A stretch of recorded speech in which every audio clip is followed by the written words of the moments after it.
Thank you all for viewing my top 10 favorite movies of this year. That being said, let's talk about the crap. If my voice sounds a little weird, it's because I'm coming down with something that I got like right after Christmas. I still wanted to attempt to get this video out to you before the new year. So these are my top 10 least favorite movies of 2016. The movies that I saw and I thought, okay, well, that was a waste of time. A couple things to keep in mind while watching this video. One, I did not see everything that came out this year. I think that holds true more in this list than my best list, because if I know a movie is complete crap, I'm usually not gonna go see it. You know, movies are expensive, I don't have the money or the time to see all of them. And so because of that, there's some movies that would probably make this list that aren't gonna be on here, like Gods of Egypt, The Disappointments Room, Ben-Hur possibly. I didn't get to see all those movies, so I can't really count them on this list as much as I would probably like to. And two, there's a couple of movies on this list that I didn't actually review at the time that they came out. I saw the movies and I just didn't really have it in me to review some of them, whether that's just because they ate crap at the box office. No one really cared about those movies, so I was like, alright, I'll just see them. I know they're bad movies, but I'll see them anyways, talk a little bit of crap about them. But as far as putting in the time to film a video, edit it, upload it, I just don't feel like this movie warrants that. So with all that being said, let's get started.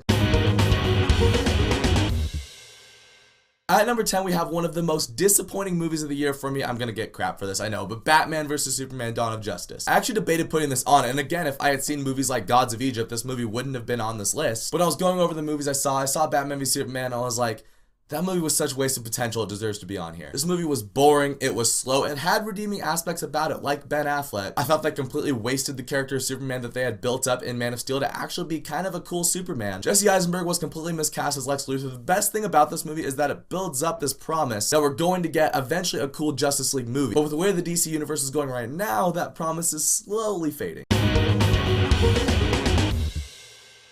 I promise to never go back to this well. One last time, let's talk about Ghostbusters. The thing about this movie is, again, it's not a completely terrible movie, but the thing that this movie does is nothing. It does nothing new to enhance Ghostbusters. Whereas you look at something like The Jungle Book, that movie was better and built upon the Disney movie from the 60s. This movie does none of that. It doesn't build upon the Ghostbusters lore at all, and so if I'm gonna watch Ghostbusters, I'm just going to go back to the 80s one. It's a movie that didn't need to exist. I thought a couple parts were funny, and the four leads are good actresses, just not in this movie. I like Paul Feig as a director though, just go back to making original stuff and not trying to remake 80s movies.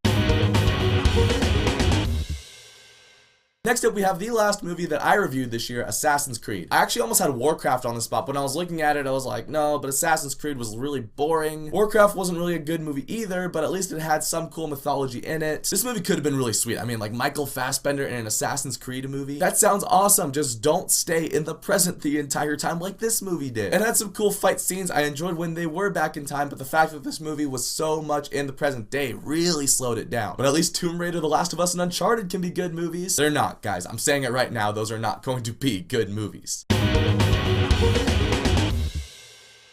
Next up is a movie that had a lot of cool fan service in it and is better than the movie that preceded it. Doesn't make it a good movie though. Teenage Mutant Ninja Turtles: Out of the Shadows. I wanted to like this movie. I really wanted to like this movie, and there's still a part of me that's kind of like, yeah, it was cool to see Bebop and Rocksteady and Krang on the big screen. But when you're still bogged down by Will Arnett and a waste of Stephen Amell as Casey Jones, as well as completely getting rid of the Turtles' main antagonist in the finale of the movie, and that's not after the fight, that is before the final fight, Shredder is nowhere to be found. I do feel like a Ninja Turtle movie springboarding off this one could be kind of cool. The problem is that while you can tell people were passionate about this movie, it still has all of those Michael Bay isms in it. The comedy was stupid. I don't know why Megan Fox is April O'Neil. Best thing I can say about this movie is it would have worked better as a Saturday morning cartoon. Oh wait, it was a Saturday morning cartoon, and it does work as that.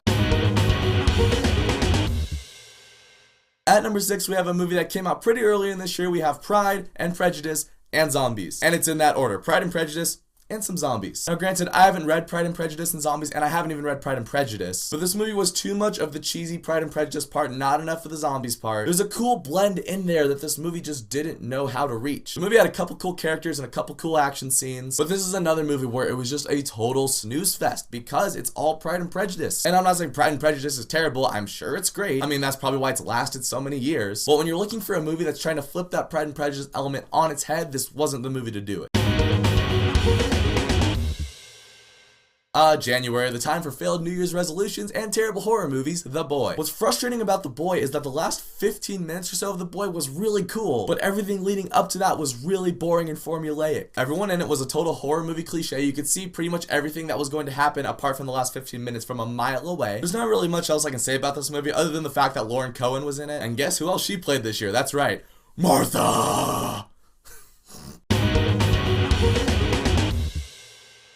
Remember at the beginning of this video when I said there was going to be some movies on here that no one saw, ate crap at the box office, and I didn't review? Yeah, this is one of those movies. Middle School, The Worst Years of My Life. I think that's what it was called. Obviously, this movie is not made for me. It's a harmless kids movie. And there's not a whole lot that's inherently terrible about this movie. If I saw this movie when I was about 10 years old, I'd probably really love it. The funnest thing about this movie is that me and my friends got to go. There was no one else in the theater, so we just kind of talked crap like Mystery Science Theater 3000 style. That was pretty fun. The movie as a whole, not so much. This is the movie that they should put on like Disney Channel, but not as a theatrical release.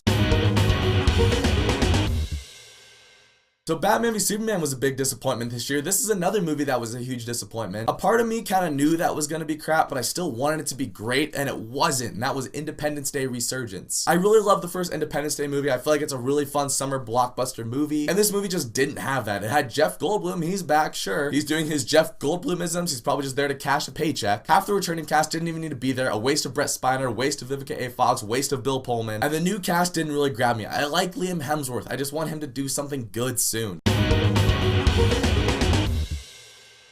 Another movie that ate crap at the box office and I didn't review, but I saw anyways, that's Max Steel. Yes, I saw Max Steel.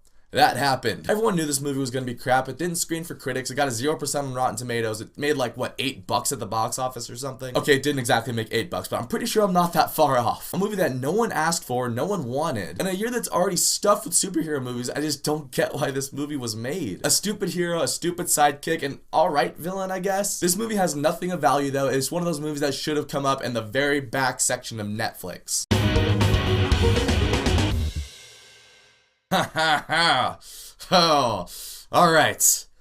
Number 1, least favorite, worst movie of the year. A lot of the movies on this list I saw and I was like, okay, that was boring, but it doesn't make me angry. This is the movie. This is the movie I hated more than anything. I almost left during it. I like Tropic Thunder, Ben, but I'm sorry. Zoolander 2. I'm not even a huge fan of the first Zoolander movie. I think it's alright. I laughed a couple times in it. But this movie literally had nothing. I think I chuckled once in the movie. The best part is Will Ferrell as Mugatu and he's in it for like 2 minutes. The character of Derek Zoolander is really stupid, obviously. The first movie kind of found a good line of stupid but also likable. In this movie he was just stupid. I thought the stuff with Hansel was okay at best. I thought the whole plot with his son was really dumb. There was a bunch of stupid celebrity cameos in here that didn't need to be in the movie, and it detracted from the movie whenever they brought in those cameos. When I walked out of this movie, I was like, there's a chance that this is going to be my worst movie of the year. And throughout the year when I was making this list, I was thinking, no movie was as annoying and made me as angry as Zoolander 2. Number 1, good job Zoolander 2. And that's it. That's my top 10 worst movies of 2016. So now I want to know, what was your least favorite movies of this year? Whatever they were, let me know down in the comments. And thank you so much for watching this video. If you liked it, you can click subscribe and check out some of my other videos.